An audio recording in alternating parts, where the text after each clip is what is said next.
Livro 4. Do Direito de Família. Título 1. Do Direito Pessoal.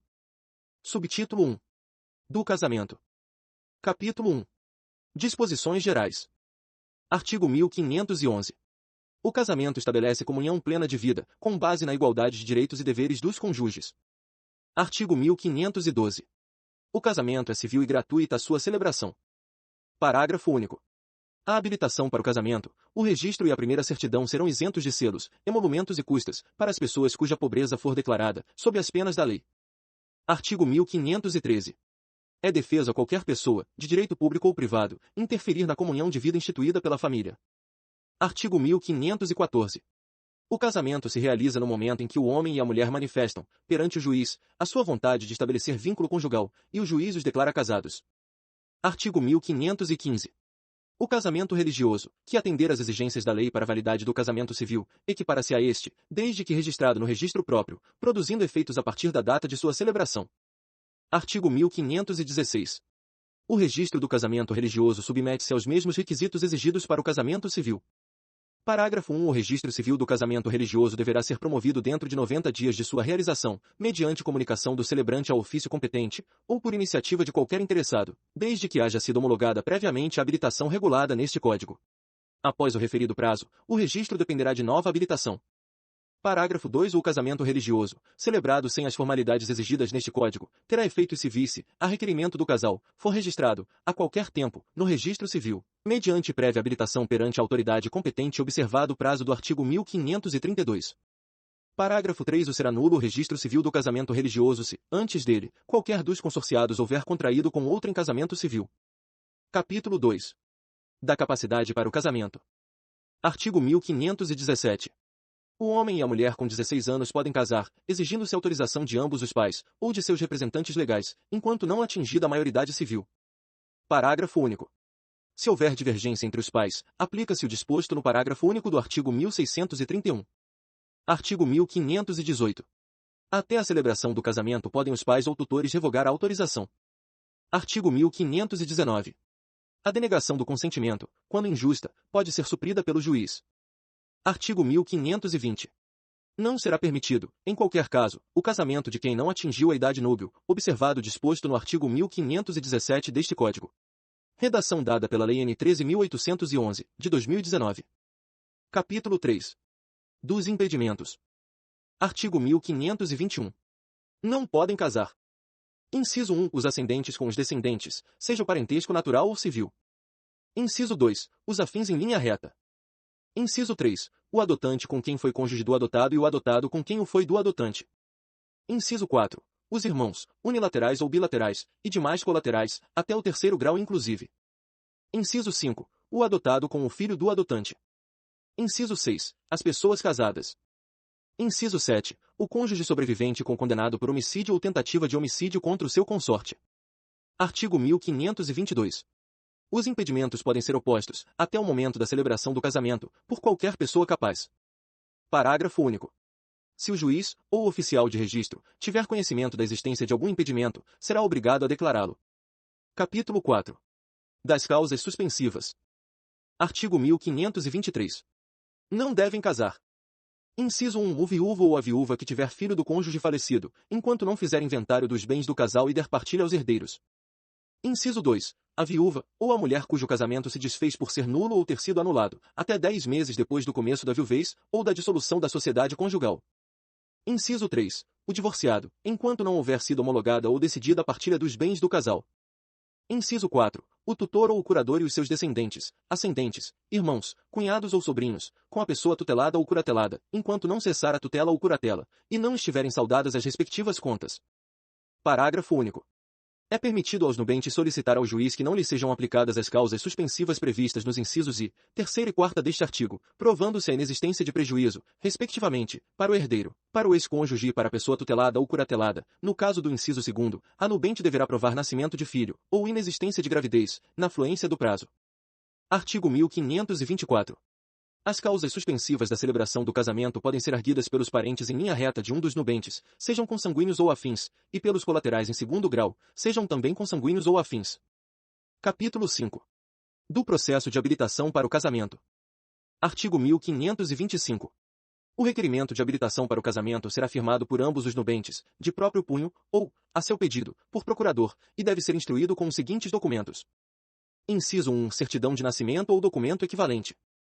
Inciso 2. Autorização por escrito das pessoas sob cuja dependência legal estiverem, ou ato judicial que as supra. Inciso 3. Declaração de duas testemunhas maiores, parentes ou não, que atestem conhecê-los e afirmem não existir impedimento que os iniba de casar. Inciso 4. Declaração do estado civil, do domicílio e da residência atual dos contraentes e de seus pais, se forem conhecidos. Inciso 5. Certidão de óbito do cônjuge falecido, de sentença declaratória de nulidade ou de anulação de casamento, transitada em julgado, ou do registro da sentença de divórcio. Artigo 1526. A habilitação será feita pessoalmente perante o oficial do Registro Civil, com a audiência do Ministério Público. Redação dada pela Lei N. 12.133, de 2009, vigência. Parágrafo único. Caso haja impugnação do oficial, do Ministério Público ou de terceiro, a habilitação será submetida ao juiz. Incluído pela Lei N. 12.133, de 2009, vigência. Artigo 1527. Estando em ordem a documentação, o oficial extrairá o edital, que se afixará durante 15 dias nas circunscrições do registro civil de ambos os nubentes, e, obrigatoriamente, se publicará na imprensa local, se houver. Parágrafo único. A autoridade competente, havendo urgência, poderá dispensar a publicação. Artigo 1528. É dever do oficial do registro esclarecer os nubentes a respeito dos fatos que podem ocasionar a invalidade do casamento, bem como sobre os diversos regimes de bens. Artigo 1529. Tanto os impedimentos quanto as causas suspensivas serão opostos em declaração escrita e assinada, instruída com as provas do fato alegado, ou com a indicação do lugar onde possam ser obtidas. Artigo 1530. O oficial do registro dará aos nubentes ou a seus representantes nota da oposição, indicando os fundamentos, as provas e o nome de quem a ofereceu. Parágrafo único. Podem os nubentes requerer prazo razoável para fazer prova contrária aos fatos alegados, e promover as ações civis e criminais contra o oponente de má-fé. Artigo 1531. Cumpridas as formalidades dos artigos 1526 e 1527 e verificada a inexistência de fato obstativo, o oficial do registro extrairá o certificado de habilitação. Artigo 1532. A eficácia da habilitação será de 90 dias, a contar da data em que foi extraído o certificado. Capítulo 6. Da celebração do casamento. Artigo 1533. Celebrar-se-á o casamento, no dia, hora e lugar previamente designados pela autoridade que houver de presidir o ato, mediante petição dos contraentes, que se mostrem habilitados com a certidão do artigo 1531. Artigo 1534. A solenidade realizar-se-á na sede do cartório, com toda a publicidade, a portas abertas, presentes pelo menos duas testemunhas, parentes ou não dos contraentes, ou, querendo as partes e consentindo a autoridade celebrante, noutro edifício público ou particular. Parágrafo 1. Quando o casamento for em edifício particular, ficará este de portas abertas durante o ato. Parágrafo 2. O serão 4 as testemunhas na hipótese do parágrafo anterior e se algum dos contraentes não souber ou não puder escrever. Artigo 1535. Presentes os contraentes, em pessoa ou por procurador especial, juntamente com as testemunhas e o oficial do registro, o presidente do ato, ouvida aos nubentes a afirmação de que pretendem casar por livre e espontânea vontade, declarará efetuado o casamento, nestes termos, de acordo com a vontade que ambos acabais de afirmar perante mim, de vos receberdes por marido e mulher, eu, em nome da lei, vos declaro casados. Artigo 1536. Do casamento, logo depois de celebrado, lavrar-se-á o assento no livro de registro. No assento, assinado pelo presidente do ato, pelos cônjuges, as testemunhas e o oficial do registro, serão exarados. Inciso 1. Os prenomes, sobrenomes, datas de nascimento, profissão, domicílio e residência atual dos cônjuges. Inciso 2. Os prenomes, sobrenomes, datas de nascimento ou de morte, domicílio e residência atual dos pais. Inciso 3. O prenome e sobrenome do cônjuge precedente e a data da dissolução do casamento anterior. Inciso 4. A data da publicação dos proclamas e da celebração do casamento. Inciso 5. A relação dos documentos apresentados ao oficial do registro. Inciso 6. O prenome, sobrenome, profissão, domicílio e residência atual das testemunhas. Inciso 7. O regime do casamento, com a declaração da data e do cartório em cujas notas foi lavrada a escritura antenupcial, quando o regime não for o da comunhão parcial, ou obrigatoriamente estabelecido. Artigo 1537. O instrumento da autorização para casar transcrever-se-á integralmente na escritura antenupcial. Artigo 1538. A celebração do casamento será imediatamente suspensa se algum dos contraentes. Inciso 1. Recusar a solene afirmação da sua vontade. Inciso 2. Declarar que esta não é livre e espontânea. Inciso 3. Manifestar-se arrependido. Parágrafo único. O nubente que, por algum dos fatos mencionados neste artigo, der causa à suspensão do ato, não será admitido a retratar-se no mesmo dia. Artigo 1539. No caso de moléstia grave de um dos nubentes, o presidente do ato irá celebrá-lo onde se encontrar o impedido, sendo urgente, ainda que à noite, perante duas testemunhas que saibam ler e escrever. Parágrafo 1. A falta ou impedimento da autoridade competente para presidir o casamento suprir-se-á por qualquer dos seus substitutos legais, e a do oficial do registro civil por outro ad-hoc, nomeado pelo presidente do ato. Parágrafo 2. O termo avulso, lavrado pelo oficial ad-hoc, será registrado no respectivo registro dentro em 5 dias, perante duas testemunhas, ficando arquivado. Artigo 1540. Quando algum dos contraentes estiver em iminente risco de vida, não obtendo a presença da autoridade a qual incumba presidir o ato, nem a de seu substituto, poderá o casamento ser celebrado na presença de 6 testemunhas, que com os nubentes não tenham parentesco em linha reta, ou, na colateral, até 2º grau. Artigo 1541. Realizado o casamento, devem as testemunhas comparecer perante a autoridade judicial mais próxima, dentro em 10 dias, pedindo que lhes tome por termo a declaração de Inciso 1. Que foram convocadas por parte do enfermo. Inciso 2. Que este parecia em perigo de vida, mas em seu juízo. Inciso 3. Que, em sua presença, declararam os contraentes, livre e espontaneamente, receber-se por marido e mulher. Parágrafo 1. Autuado o pedido e tomadas as declarações, o juiz procederá às diligências necessárias para verificar se os contraentes podiam ter-se habilitado, na forma ordinária, ouvidos os interessados que o requererem, dentro em 15 dias. Parágrafo 2. O verificada a idoneidade dos cônjuges para o casamento, assim o decidirá a autoridade competente, com recurso voluntário às partes. Parágrafo 3. Se da decisão não se tiver recorrido, ou se ela passar em julgado, apesar dos recursos interpostos, o juiz mandará registrá-la no livro do registro dos casamentos. Parágrafo 4. O assento assim lavrado retrotrairá os efeitos do casamento, quanto ao estado dos cônjuges, à data da celebração. Parágrafo 5. Serão dispensadas as formalidades deste do artigo antecedente, se o enfermo convalescer e puder ratificar o casamento na presença da autoridade competente e do oficial do registro. Artigo 1542.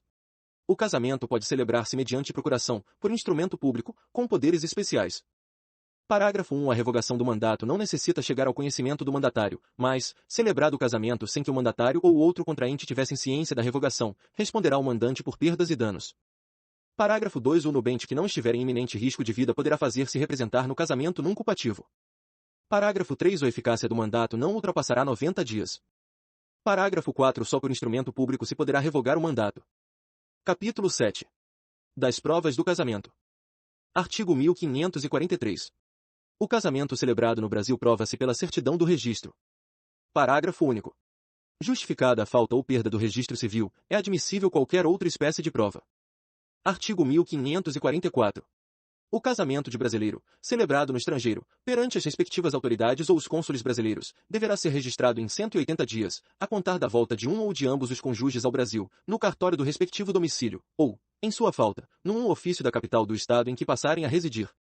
Artigo 1545.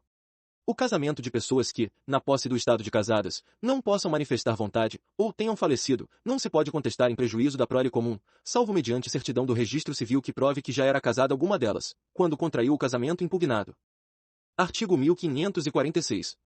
Quando a prova da celebração legal do casamento resultar de processo judicial, o registro da sentença no livro do registro civil produzirá, tanto no que toca aos cônjuges como no que respeita aos filhos, todos os efeitos civis desde a data do casamento. Artigo 1547. Na dúvida entre as provas favoráveis e contrárias, julgar-se-á pelo casamento, se os cônjuges, cujo casamento se impugna, viverem ou tiverem vivido na posse do estado de casados. Capítulo 8. Da invalidade do casamento. Artigo 1548. É nulo o casamento contraído. Inciso 1. Revogado. Inciso 2. Por infringência de impedimento. Artigo 1549. A decretação de nulidade de casamento, pelos motivos previstos no artigo antecedente, pode ser promovida mediante ação direta, por qualquer interessado, ou pelo Ministério Público. Artigo 1550. É anulável o casamento. Inciso 1. De quem não completou a idade mínima para casar. Inciso 2. Do menor em idade núbil, quando não autorizado por seu representante legal. Inciso 3. Por vício da vontade, nos termos dos artigos 1556 a 1558. Inciso 4. Do incapaz de consentir ou manifestar, de modo inequívoco, o consentimento. Inciso 5. Realizado pelo mandatário, sem que ele ou outro contraente soubesse da revogação do mandato, e não sobrevindo coabitação entre os cônjuges. Inciso 6. Por incompetência da autoridade celebrante. Parágrafo 1. Equipara-se a revogação à invalidade do mandato judicialmente decretada. Parágrafo 2. A pessoa com deficiência mental ou intelectual em idade núbia poderá contrair matrimônio, expressando sua vontade diretamente ou por meio de seu responsável ou curador. Incluído pela Lei N. 13.146, de 2015. Artigo 1551. Não se anulará, por motivo de idade, o casamento de que resultou gravidez. Artigo 1552. A anulação do casamento dos menores de 16 anos será requerida. Inciso 1. Pelo próprio cônjuge menor. Pela posse ou rendimento da coisa usufruída. Inciso 2. Por seus representantes legais. Inciso 3. Por seus ascendentes. Artigo 1553. O menor que não atingiu a idade núbil poderá, depois de completá-la, confirmar seu casamento, com a autorização de seus representantes legais, se necessária, ou com suprimento judicial. Artigo 1554. Subsiste o casamento celebrado por aquele que, sem possuir a competência exigida na lei, exercer publicamente as funções de juiz de casamentos e, nessa qualidade, tiver registrado o ato no registro civil. Artigo 1555. O casamento do menor em idade núbil, quando não autorizado por seu representante legal, só poderá ser anulado se a ação for proposta em 180 dias, por iniciativa do incapaz, ao deixar de sê-lo, de seus representantes legais ou de seus herdeiros necessários.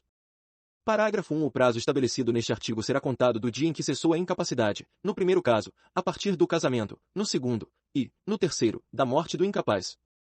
Parágrafo 2. O não se anulará o casamento quando a sua celebração houverem assistido os representantes legais do incapaz, ou tiverem, por qualquer modo, manifestado sua aprovação.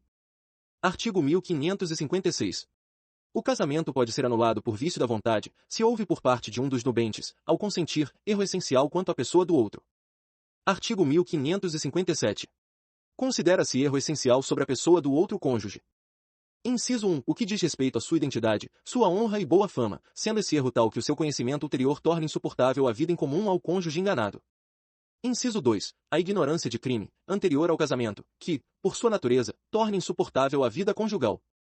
Inciso 3. A ignorância, anterior ao casamento, de defeito físico irremediável que não caracterize deficiência ou de moléstia grave e transmissível, por contágio ou por herança, capaz de pôr em risco a saúde do outro cônjuge ou de sua descendência. Inciso 4. Revogado. Conforme a lei de seu país. Artigo 1558. É anulável o casamento em virtude de coação, quando o consentimento de um ou de ambos os cônjuges houver sido captado mediante fundado temor de mal considerável e iminente para a vida, a saúde e a honra, sua ou de seus familiares. Artigo 1559. Somente o cônjuge que incidiu em erro, ou sofreu coação, pode demandar anulação do casamento, mas a coabitação, havendo ciência do vício, valida o ato, ressalvadas as hipóteses dos incisos 3º e 4º do artigo 1557. Artigo 1560. O prazo para ser intentada a ação de anulação do casamento, a contar da data da celebração, é de inciso 1. 180 dias, no caso do inciso 4º do artigo 1550. Inciso 2. 2 anos, se incompetente a autoridade celebrante. Inciso 3. 3 anos, nos casos dos incisos e a 4ª do artigo 1557. Inciso 4. 4 anos, se houver coação. Parágrafo 1. Extingue-se, em 180 dias, o direito de anular o casamento dos menores de 16 anos, contado o prazo para o menor do dia em que perfez essa idade, e da data do casamento, para seus representantes legais ou ascendentes. Parágrafo 2. Na hipótese do inciso V do artigo 1550, o prazo para anulação do casamento é de 180 dias, a partir da data em que o mandante tiver conhecimento da celebração. Artigo 1561. Embora anulável ou mesmo nulo, se contraído de boa-fé por ambos os cônjuges, o casamento, em relação a estes como aos filhos, produz todos os efeitos até o dia da sentença anulatória. Parágrafo 1. Se um dos cônjuges estava de boa-fé ao celebrar o casamento, os seus efeitos civis só a ele e aos filhos aproveitarão. Parágrafo 2. Se ambos os cônjuges estavam de má-fé ao celebrar o casamento, os seus efeitos civis só aos filhos aproveitarão. Artigo 1562. Antes de mover a ação de nulidade do casamento, há de anulação, há de separação judicial, há de divórcio direto ou há de dissolução de união estável, poderá requerer a parte, comprovando sua necessidade, a separação de corpos, que será concedida pelo juiz com a possível brevidade. Artigo 1563. A sentença que decretar a nulidade do casamento retroagirá a data da sua celebração, sem prejudicar a aquisição de direitos, a título oneroso, por terceiros de boa-fé, nem a resultante de sentença transitada em julgado. Artigo 1564. Quando o casamento for anulado por culpa de um dos cônjuges, este incorrerá. Inciso 1. Na perda de todas as vantagens havidas do cônjuge inocente. Inciso 2. Na obrigação de cumprir as promessas que lhe fez no contrato antenupcial. Capítulo 9. Da eficácia do casamento. Artigo 1565. Pelo casamento, homem e mulher assumem mutuamente a condição de consortes, companheiros e responsáveis pelos encargos da família. Parágrafo 1. Qualquer dos nubentes, querendo, poderá acrescer ao seu sobrenome do outro. Parágrafo 2. O planejamento familiar é de livre decisão do casal, competindo ao Estado propiciar recursos educacionais e financeiros para o exercício desse direito, vedado qualquer tipo de coerção por parte de instituições privadas ou públicas. Artigo 1566. São deveres de ambos os cônjuges. Inciso 1. Fidelidade recíproca. Inciso 2. Vida em comum, no domicílio conjugal. Inciso 3. Mútua assistência. Inciso 4. Sustento, guarda e educação dos filhos. Inciso 5. Respeito e consideração mútuos. Artigo 1567. A direção da sociedade conjugal será exercida, em colaboração, pelo marido e pela mulher, sempre no interesse do casal e dos filhos. Parágrafo único. Havendo divergência, qualquer dos cônjuges poderá recorrer ao juiz, que decidirá tendo em consideração aqueles interesses. Artigo 1568. Os cônjuges são obrigados a concorrer, na proporção de seus bens e dos rendimentos do trabalho, para o sustento da família e a educação dos filhos, qualquer que seja o regime patrimonial. Artigo 1569. O domicílio do casal será escolhido por ambos os cônjuges, mas um e outro podem ausentar-se do domicílio conjugal para atender a encargos públicos, ao exercício de sua profissão, ou a interesses particulares relevantes. Artigo 1570. Se qualquer dos cônjuges estiver em lugar remoto ou não sabido, encarcerado por mais de 180 dias, interditado judicialmente ou privado, episodicamente, de consciência, em virtude de enfermidade ou de acidente, o outro exercerá com exclusividade a direção da família, cabendo-lhe a administração dos bens. Capítulo 10. Da dissolução da sociedade e do vínculo conjugal. Artigo 1571. A sociedade conjugal termina.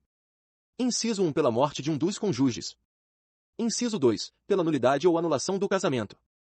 Inciso 3. Pela separação judicial. Inciso 4. Pelo divórcio.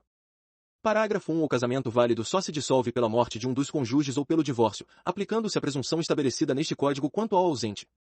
Parágrafo 2. O dissolvido casamento pelo divórcio direto ou por conversão, o cônjuge poderá manter o nome de casado, salvo, no segundo caso, dispondo em contrário à sentença de separação judicial. Artigo 1572.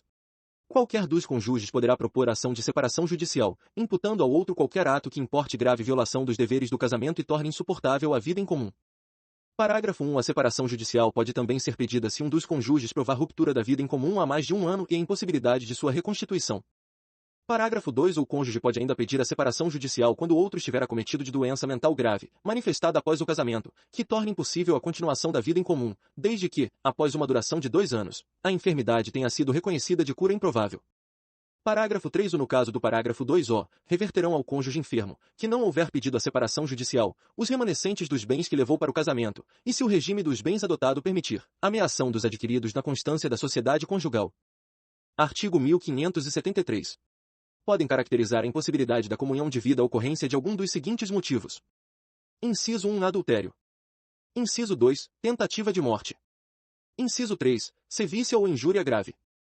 Inciso 4. Abandono voluntário do lar conjugal, durante um ano contínuo. Inciso 5. Condenação por crime infamante. Inciso 6. Conduta desonrosa. Parágrafo único. O juiz poderá considerar outros fatos que tornem evidente a impossibilidade da vida em comum. Artigo 1574. Dar-se-á a separação judicial por mútuo consentimento dos cônjuges se forem casados por mais de um ano e o manifestarem perante o juiz, sendo por ele devidamente homologada a convenção. Parágrafo único. O juiz pode recusar a homologação e não decretar a separação judicial se apurar que a convenção não preserva suficientemente os interesses dos filhos ou de um dos cônjuges. Artigo 1575. A sentença de separação judicial importa a separação de corpos e a partilha de bens. Parágrafo único. A partilha de bens poderá ser feita mediante proposta dos cônjuges e homologada pelo juiz ou por este decidida. Artigo 1576. A separação judicial põe termo aos deveres de coabitação e fidelidade recíproca e ao regime de bens. Parágrafo único. O procedimento judicial da separação caberá somente aos cônjuges e, no caso de incapacidade, serão representados pelo curador, pelo ascendente ou pelo irmão. Artigo 1577. Seja qual for a causa da separação judicial e o modo como esta se faça, é lícito aos cônjuges restabelecer, a todo tempo, a sociedade conjugal, por ato regular em juízo. Parágrafo único. A reconciliação em nada prejudicará o direito de terceiros, adquirido antes e durante o estado de separado, seja qual for o regime de bens. Artigo 1578. O cônjuge declarado culpado na ação de separação judicial perde o direito de usar o sobrenome do outro, desde que expressamente requerido pelo cônjuge inocente se a alteração não acarretar. Inciso 1. Evidente prejuízo para sua identificação. Inciso 2. Manifesta distinção entre o seu nome de família e o dos filhos havidos da união dissolvida. Inciso 3. Dano grave reconhecido na decisão judicial. Parágrafo 1. O cônjuge inocente na ação de separação judicial poderá renunciar, a qualquer momento, ao direito de usar o sobrenome do outro. Parágrafo 2. Nos demais casos caberá a opção pela conservação do nome de casado. Artigo 1579. O divórcio não modificará os direitos e deveres dos pais em relação aos filhos. Parágrafo único. Novo casamento de qualquer dos pais, ou de ambos, não poderá importar restrições aos direitos e deveres previstos neste artigo. Artigo 1580. Decorrido um ano do trânsito em julgado da sentença que houver decretado a separação judicial, ou da decisão concessiva da medida cautelar de separação de corpos, qualquer das partes poderá requerer sua conversão em divórcio. Parágrafo 1. A conversão em divórcio da separação judicial dos cônjuges será decretada por sentença, da qual não constará referência à causa que a determinou. Parágrafo 2. O divórcio poderá ser requerido, por um ou por ambos os cônjuges, no caso de comprovada a separação de fato por mais de 2 anos. Artigo 1581. O divórcio pode ser concedido sem que haja prévia partilha de bens. Artigo 1582. O pedido de divórcio somente competirá aos cônjuges. Parágrafo único. Se o cônjuge for incapaz para propor a ação ou defender-se, poderá fazê-lo o curador, o ascendente ou o irmão. Capítulo 11. Da proteção da pessoa dos filhos. Artigo 1583. A guarda será unilateral ou compartilhada. Redação dada pela Lei N. 11.698, de 2008. Parágrafo 1. Compreende-se por guarda unilateral atribuída a um só dos genitores ou alguém que o substitua. Artigo 1584, parágrafo 5-O, e, por guarda compartilhada a responsabilização conjunta e o exercício de direitos e deveres do pai e da mãe que não vivam sob o mesmo teto, concernentes ao poder familiar dos filhos comuns. Incluído pela Lei N. 11.698, de 2008. Parágrafo 2. Na guarda compartilhada, o tempo de convívio com os filhos deve ser dividido de forma equilibrada com a mãe e com o pai, sempre tendo em vista as condições fáticas e os interesses dos filhos. Redação dada pela Lei N. 13.058, de 2014. Inciso 1. Revogado. Redação dada pela Lei N. 13.058, de 2014. Inciso 2. Revogado. Redação dada pela Lei N. 13.058, de 2014. Inciso 3. Revogado. Redação dada pela Lei N. 13.058, de 2014. Parágrafo 3. Na guarda compartilhada, a cidade considerada a base de moradia dos filhos será aquela que melhor atender aos interesses dos filhos. Redação dada pela Lei N. 13.058, de 2014. Parágrafo 4. Vetado. Incluído pela Lei N. 11.698, de 2008. Parágrafo 5. A guarda unilateral obriga o pai ou a mãe que não a detém a supervisionar os interesses dos filhos, e, para possibilitar tal supervisão, qualquer dos genitores sempre será parte legítima para solicitar informações e ou prestação de contas, objetivas ou subjetivas, em assuntos ou situações que direta ou indiretamente afetem a saúde física e psicológica e a educação de seus filhos. Incluído pela Lei N. 13.058, de 2014. Artigo 1584. A guarda, unilateral ou compartilhada, poderá ser, redação dada pela Lei N. 11.698, de 2008. Inciso 1. Requerida, por consenso, pelo pai e pela mãe, ou por qualquer deles, em ação autônoma de separação, de divórcio, de dissolução de união estável ou em medida cautelar, incluído pela Lei N. 11.698, de 2008. Inciso 2. Decretada pelo juiz, em atenção a necessidades específicas do filho, ou em razão da distribuição de tempo necessário ao convívio deste com o pai e com a mãe. Incluído pela Lei N. 11.698, de 2008. Parágrafo 1. Na audiência de conciliação, o juiz informará ao pai e à mãe o significado da guarda compartilhada, a sua importância, a similitude de deveres e direitos atribuídos aos genitores e as sanções pelo descumprimento de suas cláusulas. Incluído pela Lei N. 11.698, de 2008. Parágrafo 2. Quando não houver acordo entre a mãe e o pai quanto à guarda do filho, encontrando-se ambos os genitores aptos a exercer o poder familiar, será aplicada a guarda compartilhada, salvo se um dos genitores declarar ao magistrado que não deseja a guarda da criança ou do adolescente ou quando houver elementos que evidenciem a probabilidade de risco de violência doméstica ou familiar. Redação dada pela Lei N. 14.713, de 2023. Parágrafo 3. Para estabelecer as atribuições do pai e da mãe e os períodos de convivência sob guarda compartilhada, o juiz, de ofício ou a requerimento do Ministério Público, poderá basear-se em orientação técnico-profissional ou de equipe interdisciplinar, que deverá visar a divisão equilibrada do tempo com o pai e com a mãe. Redação dada pela Lei N. 13.058, de 2014. Parágrafo 4. A alteração não autorizada ou o descumprimento imotivado de cláusula de guarda unilateral ou compartilhada poderá implicar a redução de prerrogativas atribuídas ao seu detentor. Redação dada pela Lei N. 13.058, de 2014. Parágrafo 5. Se o juiz verificar que o filho não deve permanecer sob a guarda do pai ou da mãe, deferirá a guarda à pessoa que revele compatibilidade com a natureza da medida, considerados, de preferência, o grau de parentesco e as relações de afinidade e afetividade. Redação dada pela Lei N. 13.058, de 2014. Parágrafo 6. Qualquer estabelecimento público ou privado é obrigado a prestar informações a qualquer dos genitores sobre os filhos destes, sob pena de multa de R$ 200 a R$ 500 por dia pelo não atendimento da solicitação. Incluído pela Lei N. 13.058, de 2014. Artigo 1585.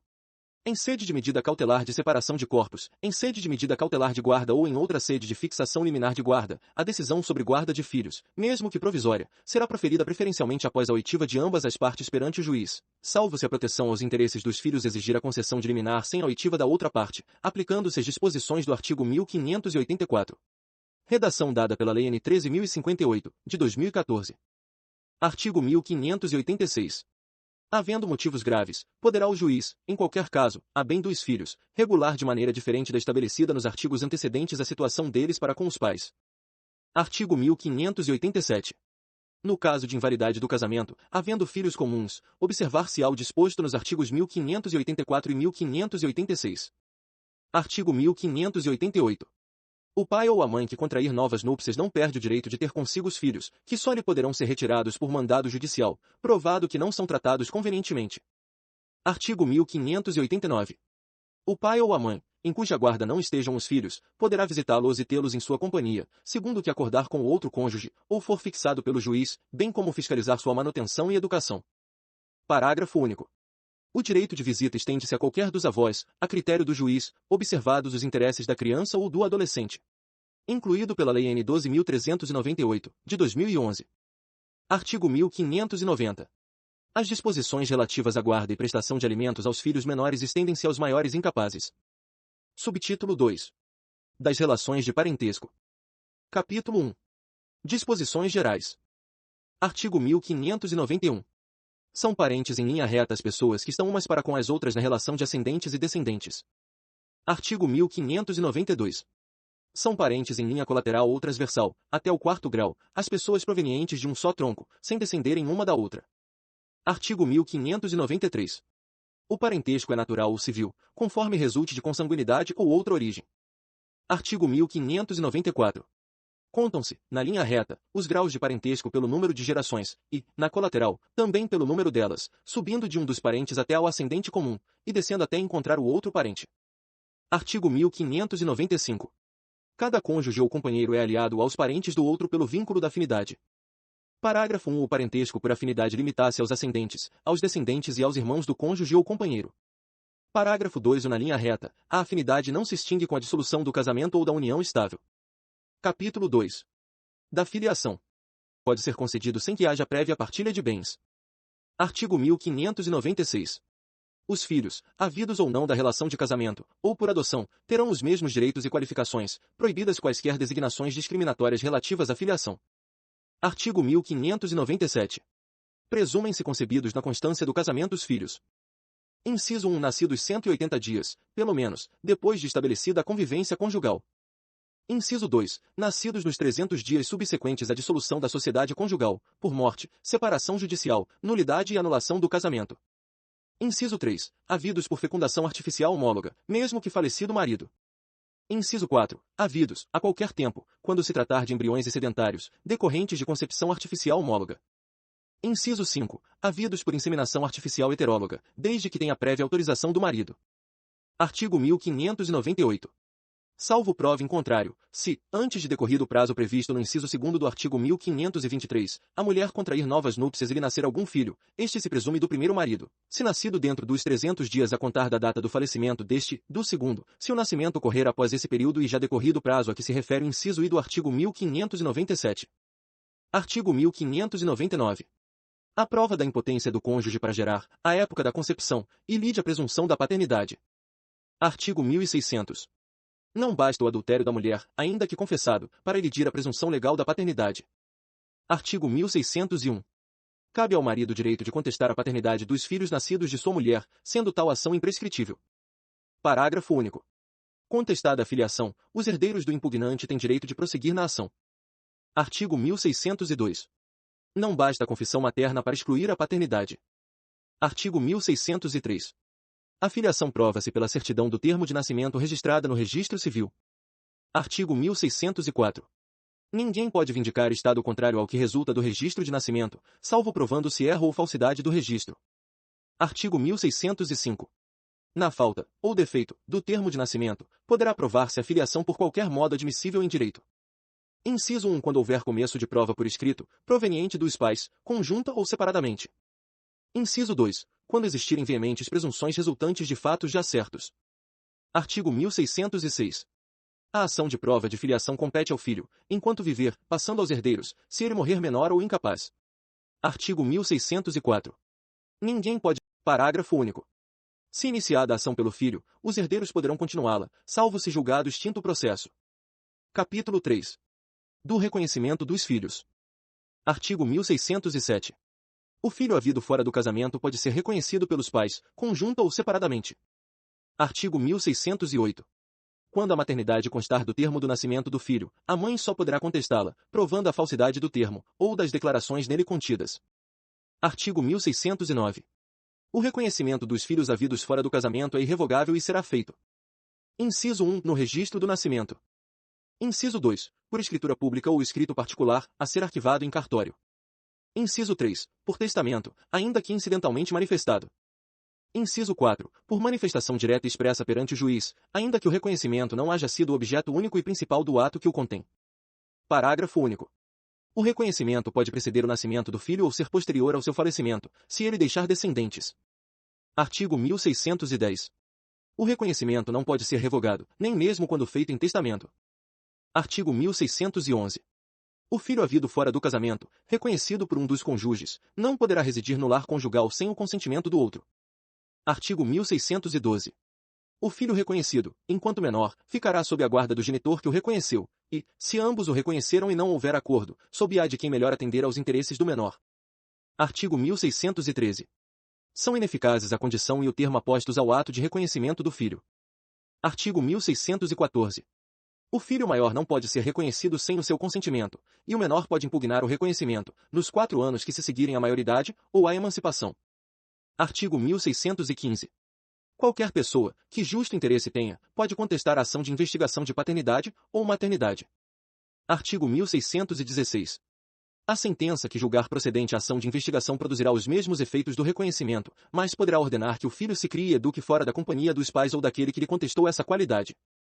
Artigo 1617.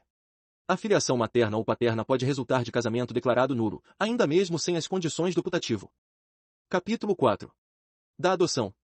Artigo 1618.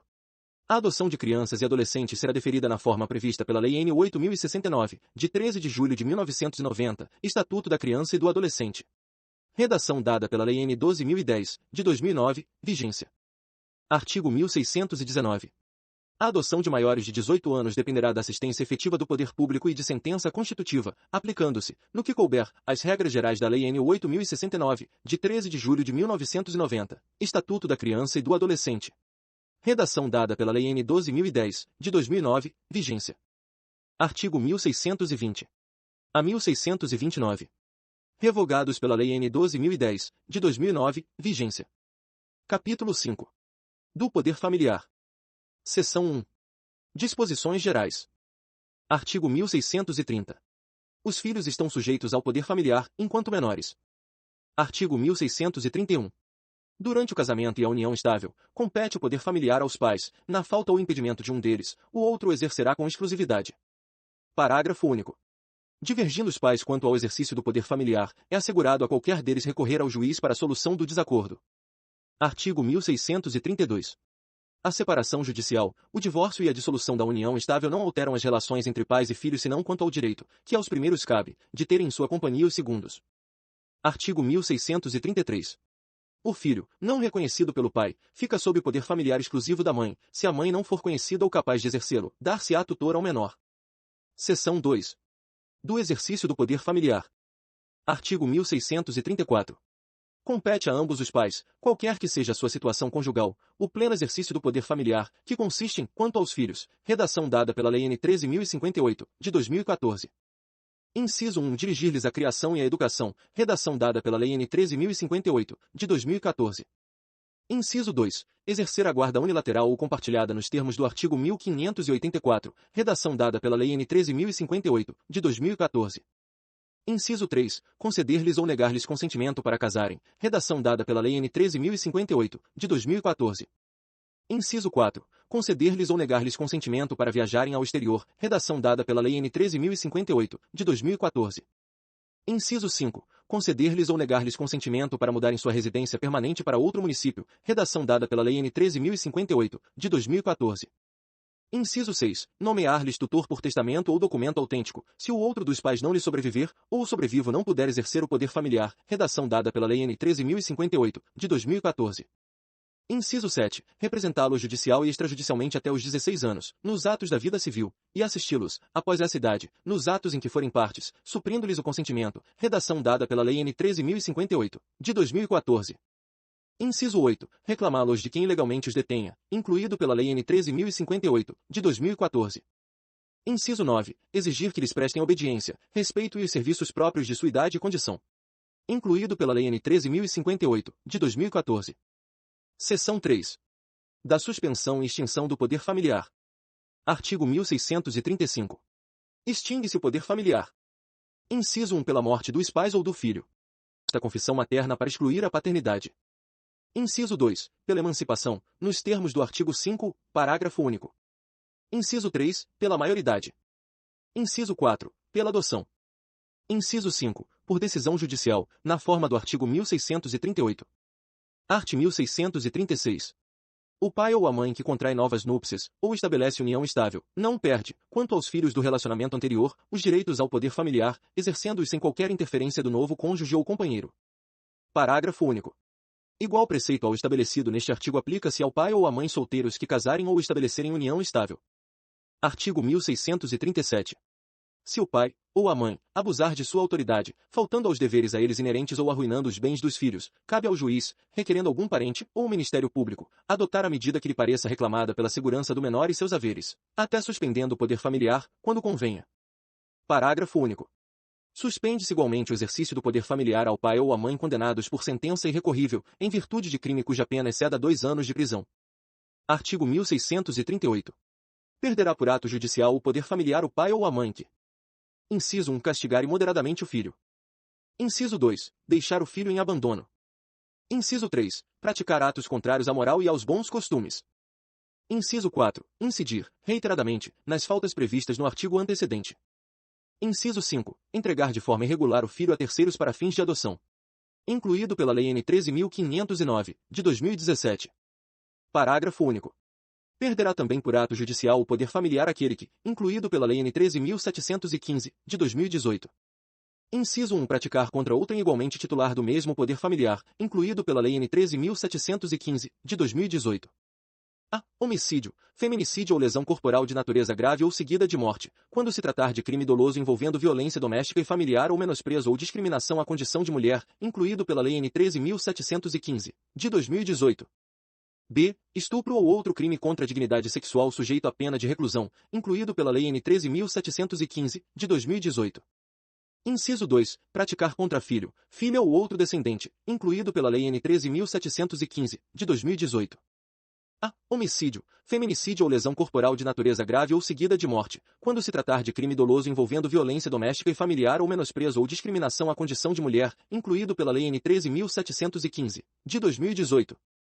B. Estupro, estupro de vulnerável ou outro crime contra a dignidade sexual sujeito à pena de reclusão, incluído pela Lei N. 13.715, de 2018.